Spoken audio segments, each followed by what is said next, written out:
I want to talk about some of the moves on the blue line defensively that the Detroit Red Wings could potentially make to, I would say, finish out this offseason in style. Because I think universally the Tarasenko acquisition is a good one, and we all like it. Cam Talbot, I know there's some trepidation given his age and the way that he finished out last year, but he is an upgrade.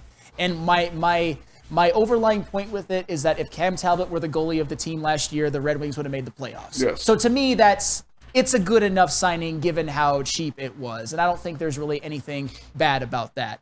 But defensively, there's been a certain trade that has been widely reported with the Detroit Red Wings and the New York Rangers, but hasn't quite come to fruition yet, or will it ever come to fruition? And it seems like it's being held up by some issues, or I don't want to say issues, but like life, absolutely. I'm here to defend Kelly, and that's her name, Kelly. And that's a good Kelly. Another Kelly? No, hey, Kelly Trouba doesn't get. We're not gonna slander her yet. Okay. Actually, it is your show, so do as you please. No. I'm not going to slander Kelly Trouba. I'm just giving you what the holdup might be. I know. What the holdup might be. So the question that I have, and I'm going to go to you, Spenmo Rex, for this one. Is it really, at this point, given all of the people that I mentioned in the previous segment who are now not available, who have signed, is it trade for Trouba or bust? I think so, honestly. I mean, there's not many other... Everybody talks about Ekblad, like, oh, that could be a thing. That's not going to happen. The Panthers aren't going to give up him after losing some of the guys they already have. He's the most important, one of, if not the most important player on their roster. They're not just going to let him go. I think it really is Trouba. New York wants to get rid of him. They want to move on. The Red Wings want to have him. I just love the thought of him and Simon Edvinsson as that second D pairing, just out there killing people on the blue line. So we'll see what happens, but I really do think it's either Trouba or you just roll with what you got. And we've talked about this before, is there any way, and this is my dream, is there any way that the Red Wings can acquire Trouba via trade and keep Ben Sherratt? Yes, I think so, and I think you'd have to give up either Johansson or Wallander in that situation. That's tough. That's one of those, I would say, win now versus hope for the future. And again, when it comes to Johansson and Wallander, I'm not saying that they're going to be bad or that they're not going to live up, but neither of them are top 10 picks. And I'm not saying top 10 picks is the end-all, be-all, but you're more likely to hit if you are. And I pointed that out because that's what Raymond, Seider, and Simon Edvinsson are. And yeah, Jacob Trouba, like I said, he's somebody who kind of fell out of favor with the New York Rangers, even though he's obviously still a good player. Is he everything that the Red Wings need? Like all of their holes on defense / the not leadership, but the hard-headedness, the going and dig the puck out of the corner, like going in and against the opposing team's grinder after they go after Larkin. Like, isn't that what Trouba is and exactly what the Red Wings are missing? Yes. I mean, Spencer has said that Edvinsson and Trouba are going to kill people. Mm-hmm. And I want that. I mean, I'm on board with that. They're both just like these, big, physical, hard-hitting defensemen who are going to... I mean, they're going to impose fear. They're going to impose some trepidation into opposing teams' forwards. I will just say that if that line comes to fruition, if they live up. But at the very least, they're going to be those grinders and hard hitters. And Jacob Trouba was also 12th in the NHL in block shots. And who wouldn't want that on this Red Wings team, on this defense? I would say even if you have to give up Sherratt. Because for the record, if you have to give up Sherratt, that's fine. It's just not ideal to me. But I think a Trouba trade, if you parlay that with Tarasenko, if you parlay that with Cam Talbot, if you re-sign Raymond and Seider, and if you get, oh man, his name is escaping me, that other Rangers defenseman. You guys know who I'm talking about, but yeah. Adam Fox? No, the guy that they got, the third liner. Man, I'm drawing a blank at this point, but that's all well and good. We don't. If you do all of that, that to me is a no doubt playoff team. I want playoffs. Gustafsson. Oh, Gustafsson, of course. Eric Gustafsson, duh. That the Red Wings got. Yeah, if you get all of those guys, I think that's a successful free agency. If you aren't able to complete a Trouba trade and you're not able to acquire anybody else, that to me is a potential glaring hole. Because when I was looking at free agency, it's bleak at this point. if there's one guy that maybe I could get behind the Red Wings getting, it's Ryan Lindgren, another kind of depth defenseman from the Rangers. He's a free agent right now. He wouldn't cost you too much. He's young. He had over 100 block shots. I don't hate it. Would it move the needle that much? I don't know. Do I think he'd be better than Petrie or Ole Mata? Sure. Yes. Yeah, so I guess that would be a solid-ish backup plan, but at this point... We got to see what the money looks like, too, after signing. You got to re-sign Mo Seider and Lucas Raymond, and they're both going to be around $8 to $9 million per year. You got about a little bit over $20 million left. So we'll see what happens with that, but yeah, and that's all well and good because nobody disagrees with them getting the bag because they both earned it. Rando Smalls, I don't know if he's just kind of doing a hypothetical that couldn't happen, but we hope. Could the Red Wings grease some pockets to get his wife's internship transferred to Detroit? DMC. That's a. Can we hit up Sheila Ford Hamp? Yeah. They're both University of Michigan graduates. Maybe the University of Michigan hospital has some jobs. Correct me if I'm wrong, or tell me to F off if this is way out of left field. I mean, you can do that anyway.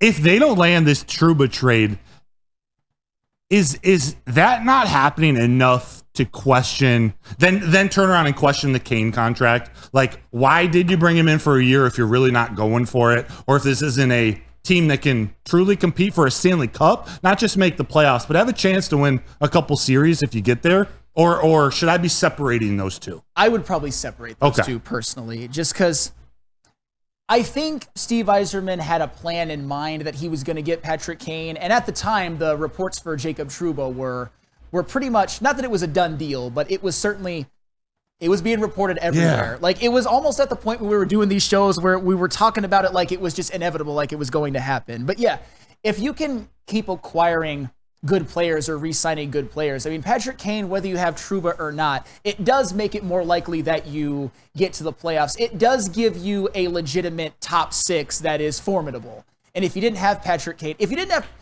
imagine this, and you brought this up, so I'm going to give you this hypothetical that is kind of nightmare fuel. Yeah. Imagine if you didn't re-sign Patrick Kane and you still weren't able to get Jacob Trouba. Oh, it'd be a nightmare. You're right. A nightmare. But I was trying to picture myself in those negotiations between Yzerman and Kane. And although Yzerman got his term, he only signed him for a year with incentives for making the playoffs, for games played. But I'm thinking Kane, he's doing this partially because he thinks they can go on a run. Like, is he signing if he knows that this Trouba trade, or if that the roster looks like it is now, which I'm excited about the team as is. It would be better with Trouba, but I like the trajectory we're on. Kane's coming down the final stretch. I don't know if he got 3 years left in him. He's probably got more than one, but like, if I'm Kane, I'm a little like, man, like we need a little more to happen. Well, here's the good news. Kane's already here. So you can't go nowhere. Factual. Haha. Yeah. But maybe he's using a trade at the like. Do we have to before the season think about trading Kane at the deadline, or is this the time to tell me to F off? I'm not going to tell you to F off. It's just it all depends on how it plays out, and that's always been my thing with the Detroit Red Wings. And people call me a hater, and people say that I want Steve Yzerman fired, which isn't true. But the way that it is all played out.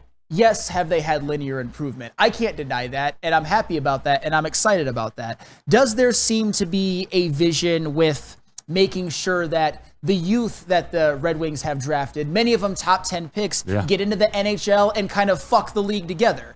Yes, that seems to be the vision of one Steve Yzerman, but I got to see it play out because there's so many things that could potentially not go right. Like, the away fan who's a big hockey guy, and I appreciate his input.